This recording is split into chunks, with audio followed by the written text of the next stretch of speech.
जो टॉपिक आ रहा है वो है two sector circular flow of income model. Two sector circular flow of income model. उससे पहले आप ये जानिए हमारे सेक्टर्स, इकोनॉमिक सेक्टर्स कितने होते हैं। सबसे पहला होता है हाउस होल्ड सेक्टर, फिर होता है हमारे लिए जो गुड्स का प्रोडक्शन करते हैं प्रोड्यूसर सेक्टर, फिर होते हैं गवर्नमेंट सेक्टर की बात, और फिर आता है rest of the world sector. ठीक है, ये चार सेक्टर्स हैं। रेस्ट ऑफ द वर्ल्ड का मतलब होता है हमारी कंट्री को छोड़कर दूसरी कंट्रीज। ठीक है, प्रोड्यूसर सेक्टर को अगर आप क्लासिफाई करते हो तो इनकी जो ग्रुपिंग्स हैं वो तीन तरीके से होती हैं। सबसे पहला इसमें आता है प्राइमरी सेक्टर, एग्रीकल्चर और नेचुरल रिसोर्स एक्सट्रैक्शन, माइनिंग वगैरह सब यहां पर आएगा। उसके बाद आता है सेकेंडरी सेक्टर, जिसको आप मैन्युफैक्चरिंग सेक्टर बोलते हो, सेकेंडरी सेक्टर। और फिर तीसरा इसमें आता है सर्विस सेक्टर। सर्विस सेक्टर को हम और आप टर्शरी सेक्टर भी बोलते हैं। ठीक है ना।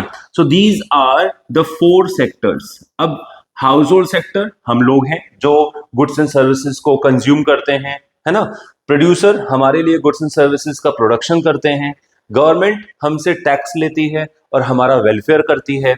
Rest of the world sector, दूसरी कंट्रीज हमसे क्या चाहती हैं कि हम उन्हें कुछ गुड्स बेचें और उनसे कुछ गुड्स खरीदें, यानी इंटरनेशनल ट्रेड रिलेशंस मेंटेन करना चाहती हैं। ठीक है, तो these are the four these are the four sectors. ठीक है, अब इसमें से हमें बहुत ध्यान से समझना है, हम जो बेसिस पढ़ रहे हैं, जो ये फंडामेंटल या इंट्रोडक्टरी मैक्रो इकोनॉमिक्स का कॉन्सेप्ट पढ़ाया जा रहा है, ये टू सेक्टर मॉडल पर आधारित है। टू सेक्टर मॉडल मतलब दो सेक्टर, पहले दो, एक हाउस होल्ड और दूसरा प्रोड्यूसर। ठीक है, फोर सेक्टर इकोनॉमी होती है, लेकिन अभी इंट्रोडक्टरी मैक्रो में हम सिर्फ टू सेक्टर एनालिसिस करेंगे। सीबीएसई के हिसाब से कह लीजिए या अलग थ्योरीज के हिसाब से भी समझा देता हूं। सीबीएसई कहता है जी टू सेक्टर है, वो तो हो गया जी, सिलेबस छोटा हो गया। ठीक है, अच्छा अभी हम टू सेक्टर को क्यों रेलिवेंस देते हैं। एक इकोनॉमी को ऑपरेशनल साइक्लिकल मोड प्रोवाइड करने के लिए, उसका ऑपरेशन साइकिल अगर आप देखें तो उसमें दो सेक्टर काफी हैं। एक गुड्स का प्रोडक्शन करने वाले और एक गुड्स का कंजम्पशन करने वाले। ठीक है, एक गुड्स को बनाने वाले और एक गुड्स को खाने वाले। ये दो लोग हैं जो मिलकर इकोनॉमी को चलाएंगे। इकोनॉमी के दो, मतलब इकोनॉमिक साइकिल के ये दो पैडल्स हैं। ठीक है ना। तो टू सेक्टर मॉडल आपके सिलेबस का पार्ट है। अभी हम जो अपना कॉन्सेप्ट पढ़ रहे हैं वो हाउस होल्ड और प्रोड्यूसर यानी टू सेक्टर इकोनॉमी के पर्सपेक्टिव में पढ़ रहे हैं। ठीक है, वैसे होते चार सेक्टर हैं, ये हमने अभी समझा। आइए इसके अंदर सबसे पहले देखिए, एक होता है हाउस होल्ड सेक्टर। अभी अभी हमने पढ़ा हाउस होल्ड सेक्टर कोई नए नहीं, हम ही लोग होते हैं जो गुड्स एंड सर्विसेज का कंजम्पशन करते हैं, अपनी जरूरतों को फुलफिल करते हैं। ठीक है, और हमारे लिए गुड्स एंड सर्विसेज बनाने का काम कौन करता है जी, प्रोड्यूसर करता है। तो ये नेक्स्ट जो है वो प्रोड्यूसर सेक्टर आ गया। सबसे पहले जानिए हाउस होल्ड सेक्टर यानी हम लोग प्रोड्यूसर्स को क्या प्रोवाइड करते हैं। हम लोग प्रोड्यूसर्स को देते हैं फैक्टर सर्विसेज। क्या देते हैं, फैक्टर सर्विसेज। फैक्टर सर्विसेज किस फॉर्मेट में आती है, जैसे लैंड, लेबर, कैपिटल और एंटरप्रेन्योर। अभी पढ़ाया था land, labour, capital and entrepreneur, है ना। ये भी हमने समझा है, these are called as factor services, क्योंकि प्रोड्यूसर को प्रोडक्शन करने के लिए ये जरूरी चीजें चाहिए होती हैं। और ये जरूरी चीजें जिन्हें हम फैक्टर्स ऑफ प्रोडक्शन कहते हैं, ये कौन देता है, हाउस होल्ड देता है। किसकी जमीन पर प्रोडक्शन होगा, सोसाइटी की जमीन पर। लेबर कहां से आएगा, सोसाइटी से लोग आएंगे। पैसा किसका लगेगा, सोसाइटी ने पैसा बैंक में डाला है, वही बैंक प्रोड्यूसर को लोन दे देते हैं, तो सोसाइटी का ही तो पैसा यूज कर रही है कंपनीज। और एंटरप्रेन्योर कहां से आता है, हमारी समाज में से ही कुछ लोग होते हैं जो बिजनेस इनिशिएट करते हैं, शुरुआत करते हैं, रिस्क लेते हैं बिजनेस में। ठीक है, सो फैक्टर सर्विसेज किसको मिला, प्रोड्यूसर को मिला। प्रोड्यूसर इन फैक्टर सर्विसेज का यूज करके हाउस होल्ड सेक्टर को वापस करेगा। क्या वापस करेगा, देखिएगा, प्रोड्यूसर इनको वापस करेगा, वापस गुड्स एंड सर्विसेज। इनके लिए इन्होंने क्या बनाया, गुड्स एंड सर्विसेज का प्रोडक्शन किया। ठीक है, अब यहां पर देखिएगा हैंड इन हैंड रिटर्न हो रहा है। एक तरीके से आपने उनको फैक्टर सर्विसेज दिया, तो आप कहते हैं सर मैंने आपको ये दिया, बदले में मुझे क्या मिला।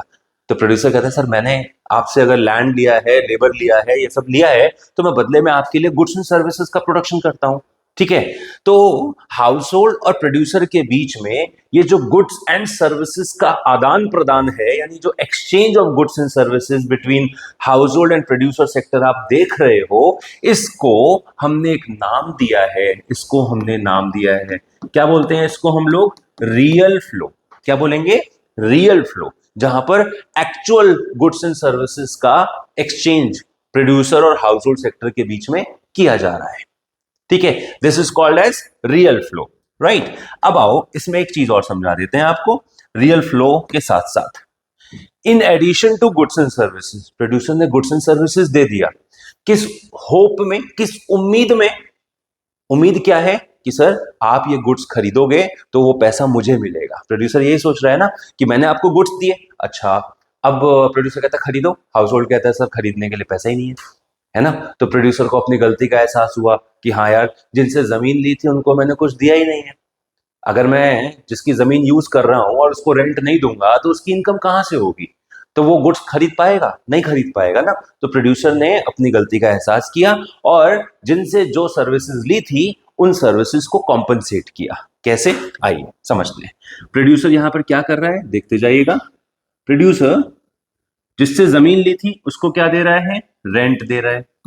जिससे लेबर सर्विसेज ली है उसको क्या प्रोवाइड करेगा? वेजेस प्रोवाइड करेगा।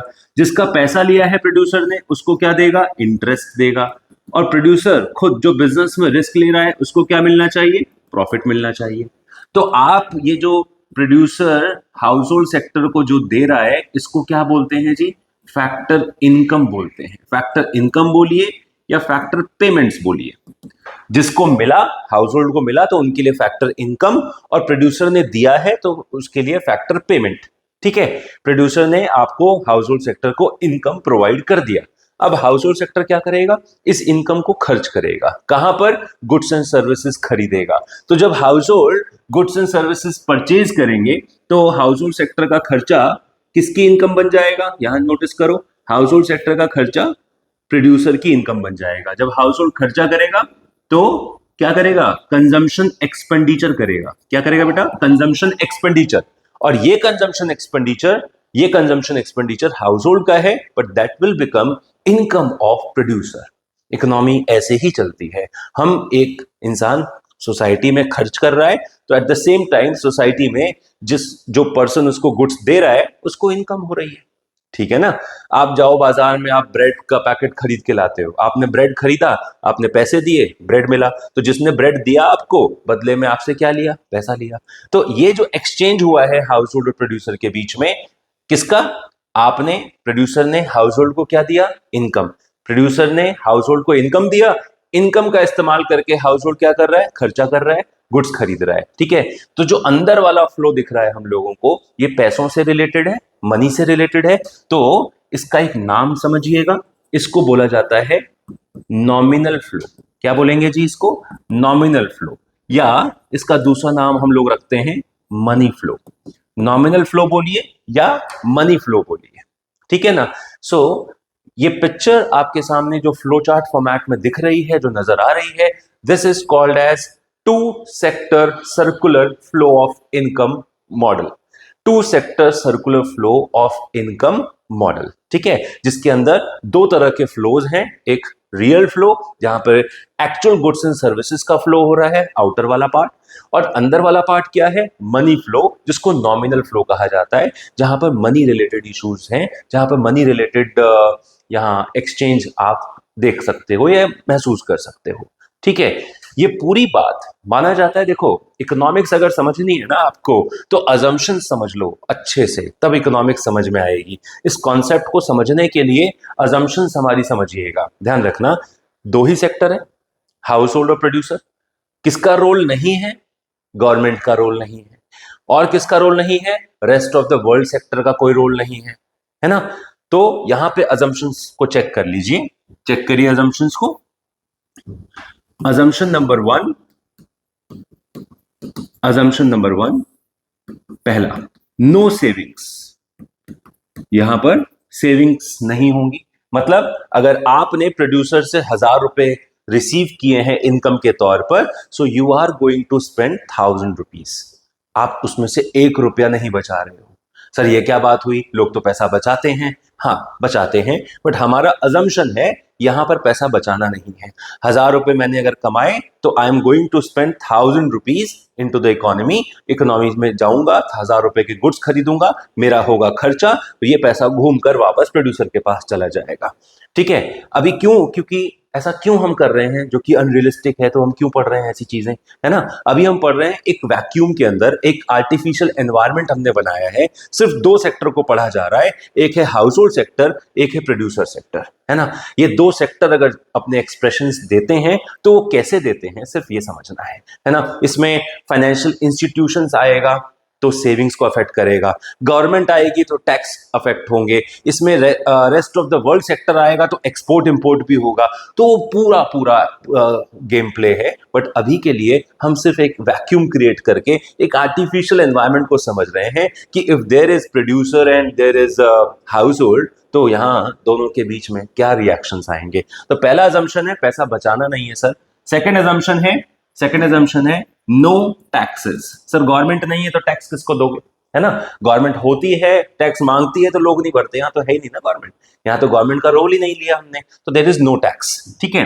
थर्ड, नो एक्सपोर्ट इंपोर्ट, यहां पर कोई भी एक्सपोर्ट इंपोर्ट नहीं होगा, मतलब rest of the world sector का कोई रोल नहीं है, यहां गवर्नमेंट का कोई रोल नहीं है, यहां पर बैंक्स का या कैपिटल मार्केट का कोई रोल नहीं है। ठीक है, दीज आर द 3 assumptions जिसके बेसिस पर आप देख सकते हो कि ये जो कॉन्सेप्ट है ये वाला 2 sector circular flow of income model ये कंप्लीट होता है जब कभी भी हम, अभी मैंने पिछले वीडियोज में बताया कि फेजेस ऑफ सर्कुलर फ्लो एक अलग चीज है, 3 फेजेस हैं यहां पर, और सर्कुलर फ्लो का मॉडल 2 सेक्टर मॉडल ये अलग चीज है। ठीक है, तो दोनों में कंफ्यूज नहीं होना है। रियल फ्लो क्या होता है, नॉमिनल फ्लो क्या होता है। रियल फ्लो में फिजिकल फ्लो है, एक्चुअल गुड्स एंड सर्विसेज का फ्लो हो रहा है। नॉमिनल फ्लो में पैसों का फ्लो दिखता है, ये इसमें आपको याद रखने वाली बात है। ठीक है, ये आपको समझाया गया 2 सेक्टर सर्कुलर मॉडल क्या होता है।